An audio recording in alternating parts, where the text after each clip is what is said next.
യേശു ദേവാലയം വിട്ടു പോകുമ്പോൾ ശിഷ്യന്മാരിൽ ഒരുത്തൻ, ഗുരു, ഇതാ എങ്ങനെയുള്ള കല്ല്, എങ്ങനെയുള്ള പണിയെന്ന് അവനോട് പറഞ്ഞു.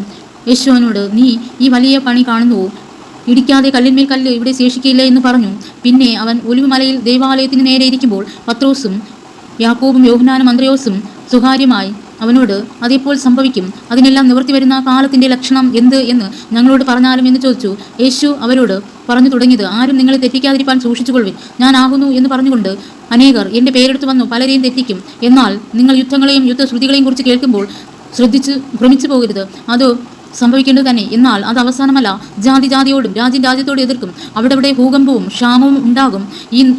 ഇത് ഈറ്റുനോവിൻ്റെ ആരംഭമത്രേ. എന്നാൽ നിങ്ങളെ തന്നെ സൂക്ഷിച്ചുകൊള്ളുവിൻ. അവർ നിങ്ങളെ ന്യായാധിപ സംഘങ്ങളിൽ ഏൽപ്പിക്കുകയും പള്ളികളിൽ വെച്ച് തല്ലുകയും എൻ്റെ നിമിത്തം നാടുവാഴികൾക്കും രാജാക്കന്മാർക്കും മുമ്പാകെ അവർക്ക് സാക്ഷ്യത്തിനായി നിർത്തുകയും ചെയ്യും. എന്നാൽ സുവിശേഷം മുമ്പേ സകല ജാതിയോടും പ്രസംഗിക്കേണ്ടതാകുന്നു.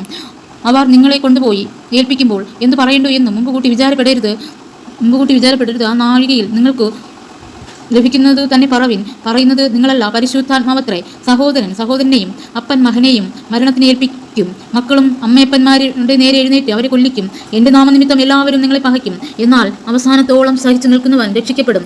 എന്നാൽ ശൂന്യമാക്കുന്ന മ്ലേച്ഛത നിൽക്കരുതാത്ത സ്ഥലത്ത് നിൽക്കുന്നത് നിങ്ങൾ കാണുമ്പോൾ വായിക്കുന്നവൻ ചിന്തിച്ചു കൊള്ളട്ടെ. അന്ന് യഹൂദ ദേശത്തുള്ളവർ മലകളിലേക്ക് ഓടിപ്പോകട്ടെ. വീട്ടിന്മേൽ ഇരിക്കുന്നവർ അകത്തേക്ക് ഇറങ്ങിപ്പോകുകയോ വീട്ടിൽ നിന്ന് വല്ലത് എടുപ്പാൻ കടക്കുകയോ അരുത്. വയലിലിരിക്കുന്നവൻ വസ്ത്രമെടുപ്പാൻ മടങ്ങിപ്പോകരുത്. ആ കാലത്ത് ഗർഭിണികൾക്കും മുള കുടിപ്പിക്കുന്നവർക്കും അയ്യോ കഷ്ടം. എന്നാൽ അത് ശീതകാലത്ത് സംഭവിക്കാതിരിക്കാൻ പ്രാർത്ഥിപ്പിൻ. ആ നാളുകൾ ദൈവം സൃഷ്ടിച്ച സൃഷ്ടിയുടെ ആരംഭം മുതൽ ഇന്നുവരെ സംഭവിച്ചിട്ടില്ലാത്തതും ഇനിമേൽ സംഭവിക്കാത്തതുമായ കഷ്ടകാലമാകും. കർത്താവ് ആ നാളുകളെ ചുരുക്കിയിട്ടില്ല എങ്കിൽ ഒരു ജഡവും രക്ഷിക്കപ്പെടുകയില്ല. താൻ തിരഞ്ഞെടുത്ത വൃദ്ധന്മാർ നിമിത്തമോ അവൻ ആ നാളുകളെ ചുരുക്കിയിരിക്കുന്നു.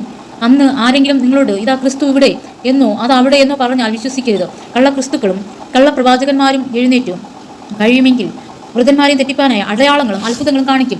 നിങ്ങളോ സൂക്ഷിച്ചുകൊള്ളുവിൻ. ഞാനെല്ലാം നിങ്ങളോട് മുമ്പുകൂട്ടി പറഞ്ഞല്ലോ. എങ്കിലോ ആ കാലത്തെ കഷ്ടം കഴിഞ്ഞ ശേഷം സൂര്യൻ ഇരുണ്ടുപോകുകയും ചന്ദ്രൻ പ്രകാശം കൊടുക്കാതിരിക്കുകയും ആകാശത്തു നിന്ന് നക്ഷത്രങ്ങൾ വീണുകൊണ്ടിരിക്കുകയും ആകാശത്തിലെ ശക്തികൾ ഇളകിപ്പോവുകയും ചെയ്യും. അപ്പോൾ മനുഷ്യപുത്രൻ വലിയ ശക്തിയോടും തേജസ്സോടും കൂടെ മേഘങ്ങളിൽ വരുന്നത് അവർ കാണും. അന്ന് അവൻ തൻ്റെ ദൂതന്മാരെ അയച്ച് തൻ്റെ വൃദ്ധന്മാരെ ഭൂമിയുടെ അറുതി മുതൽ അറുതി വരെയും 4 ദിക്കിൽ നിന്നും കൂട്ടിച്ചേർക്കും. അത്തി നോക്കി ഒരു ബൊമ്മ പഠിപ്പിൻ.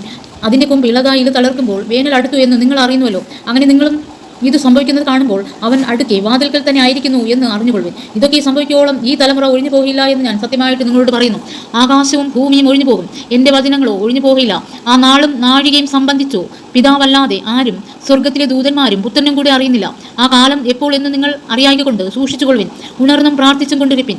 ഒരു മനുഷ്യൻ വീട് വിട്ട് പരദേശത്ത് പോകുമ്പോൾ ദാസന്മാർക്ക് അധികാരവും അവനവന് അതത് വേലയും കൊടുത്തിട്ട് വാതിൽ കാവൽക്കാരനോട് ഉണർന്നിരിപ്പാൻ കൽപ്പിച്ചതുപോലെ തന്നെ യജമാനൻ സന്ധ്യയ്ക്കോ അർദ്ധരാത്രിക്കോ കോഴി കൂകുന്ന നേരത്തോ രാവിലെയോ എപ്പോൾ വരുമെന്ന് അറിയായിക്കൊണ്ട് അവൻ പെട്ടെന്ന് വന്ന് നിങ്ങളെ ഉറങ്ങുന്നവരായി കണ്ടെത്താതിരിക്കേണ്ടതിന് ഉണർന്നിരിപ്പിൻ. ഞാൻ നിങ്ങളോട് പറയുന്നതോ എല്ലാവരോടും പറയുന്നു, ഉണർന്നിരിപ്പിൻ.